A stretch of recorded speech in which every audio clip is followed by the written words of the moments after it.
ਕਿਸੇ ਦਾ ਭੋਰਾ ਵੀ ਨਾ ਡੋਲਿਆ, ਪਿੰਡਰਾਂ ਵਾਲਾ ਸੰਤ ਭੋਰਾ ਵੀ ਨਾ ਡੋਲਿਆ, ਸਿੰਘਾ ਓ ਭੋਰਾ ਵੀ ਨਾ ਡੋਲਿਆ। ਅੱਕਾ ਖਾਤਰ ਲੜਦਾ ਉਹਦਾ ਕੈਦ ਕਰਨ ਦਾ ਪੂਰਾ ਸੀ, ਇੰਦਰਾ ਦੇ ਹੰਕਾਰ ਜਿਸਨੇ ਕਰਤਾ ਚੂਰਾ ਚੂਰਾ ਸੀ, ਇੰਦਰਾ ਦੇ ਹੰਕਾਰ ਜਿਸਨੇ ਕਰਤਾ ਚੂਰਾ ਚੂਰਾ ਸੀ। ਗੰਡੇ ਵਿੱਚ ਟਕਸਾਲੀ ਜਾ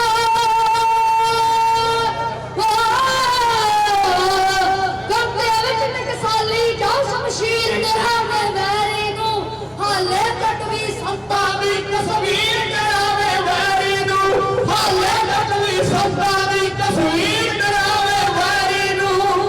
ਭਾਵੇਂ ਜੂਨ 84 ਨੂੰ ਕਈ ਵਰ੍ਹੇ ਹੋ ਗਏ, ਪਰ ਤੇਜ ਉਹਦਾ ਨਾ ਹਾਲੇ ਵੀ ਜਿਹੜੇ ਵੈਰੀ ਉਹ ਪੈਜ ਲੱਗਣ ਬੈਠੇ ਦੇ ਮੁੰਡੇ 'ਚ ਪੈਰ ਕੰਬਦੇ ਧਰੇ ਵੈਰੀ।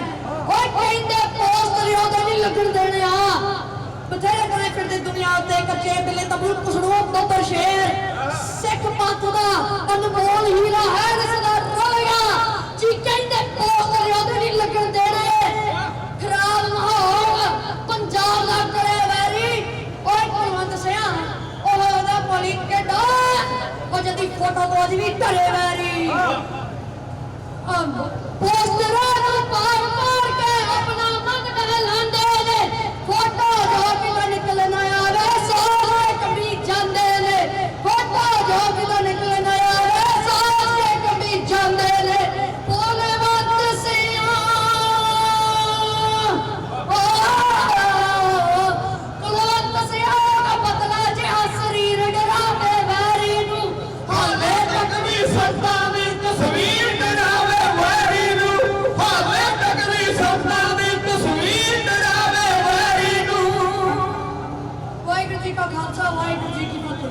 ਬ੍ਰਹਮ ਕਵਚ ਖੜਗ ਖੰਡਾ ਅਸੀਂ ਹਰ ਗੱਲ ਧਰਮ ਅਛੇ ਤੱਕ ਛਤਰੀ, ਵਿਸ਼ਵ ਪਾਲ ਮਾਚ ਭਲ ਮਚ ਰਣ ਕਛਿਅਤਰੀ, ਰਾਜ ਮੰਡਾ ਆਤਮ ਪ੍ਰਚੰਡਾ ਈਸ਼ਵਰੀ ਦਰਬਾਰ ਹੈ, ਸਖਤ ਬ੍ਰਹਮੀ ਵੈਸ਼ਨਵੀ ਭਵਾਨੀ ਦੀ ਦਰਬਾਰ ਹੈ, ਨਿਤ ਜੋਤੀ ਮੁਗਧ ਦਾ ਇੱਕ ਧਰਾਤਲ ਕਿਰਪਾਨ ਹੈ, ਚੰਡਕਾ ਮੰਡਕਾ ਮਿਤਕਾ ਜਗਤ ਜਨਨੀ ਕਾਲਕਾ ਗੁਣਖਾਨ है, पवमान का खलहान का नतपान का जगमान है। एक कवच ब्रह्मा को बतीसा पड़े शोनित क्षत्रि, रणजीत है निर्भीत है रेद सिद्ध पावे अतरी, लह वेद भेद जो पड़े विपर बैस, धन सुख संपदा धन राम तन अरोग सुंदर पाए सुख कंपता।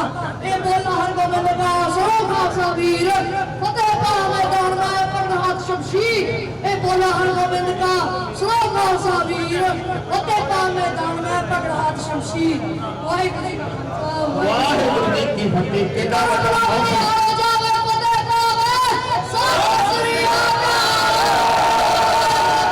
अमरीका में रह के भी ये छोटा जिहा बच्चा कितना हौसला वधाई कर रहा है। अमरीका में रह के ठेठ पंजाबी में कह रहा आपको कि हाले तक भी संतां दी तस्वीर डरावे। उन्हां लोकां नूं तस्वीरां तो भी डर लगदा, जिहड़े लोग साडे खिलाफ बोलदे ने, जिहड़े लोग साडा भड्डी प्रचार करदे ने, उन्हां नूं संतां दी तस्वीरां तो डर लगदा। वारे जाना भाई तेरे, तू वाकई ही कुछ ना कुछ करके विखाएगा।